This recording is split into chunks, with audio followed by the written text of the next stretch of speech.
Hey everyone, welcome back for another deep dive. Yeah. You know how much we love digging deep into all kinds of fascinating stuff, and today, oh boy, we're diving into the deep end of unrequited love. Ooh, that's a heavy one. It is, right. And to help us navigate these choppy waters, we're going to be looking at, well, listening to, actually, the lyrics of Sasaki Andi's song Unlovable Love.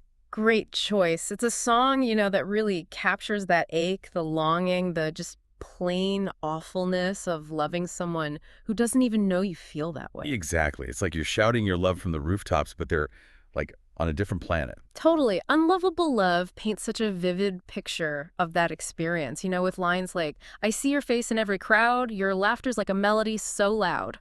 It's like they become this all-consuming presence in your life. It is. Well, And I think there's actually some interesting psychology behind that. There's this thing called attentional bias. attentional bias. Yeah, so like when we're really attracted to someone, our brain kind of zeroes in on them. We start seeing them everywhere. Oh, so that's why I keep thinking I see my ex at the grocery store. Could be. But it's not just seeing them everywhere. The song also talks about hiding those feelings, like in keep these feelings deep inside and in shadows where my heart can hide. It's like a secret love. Ah, that's so true. And the friend you'll never see, like they're stuck in the friend zone, right? Why do you think people keep their feelings bottled up like that? I mean, fear of rejection is definitely a big one. I think a lot of us would rather keep quiet than risk ruining a friendship. Makes sense. Like it's better to have them in your life in some way than not at all. Right. And, sometimes it's about self-protection, too. Unrequited love can be so painful.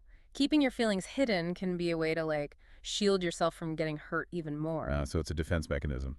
Kind of. But, it also keeps that little flicker of hope alive that maybe, just maybe, things might change.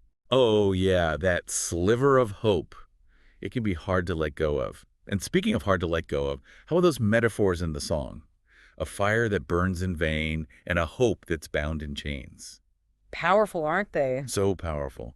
A fire that burns in vain makes me think of like wasted passion, all that energy going nowhere. It's like you're pouring your heart out, but it's just disappearing into the void. And then there's a hope that's bound in chains.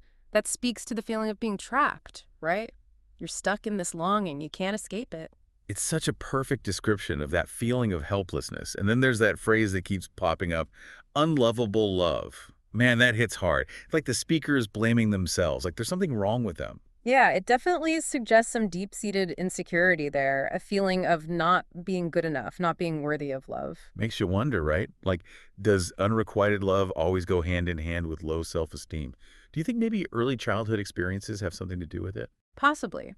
Attachment theory suggests that our early relationships, especially with our parents, can have a big impact on how we view ourselves and how we approach romantic relationships.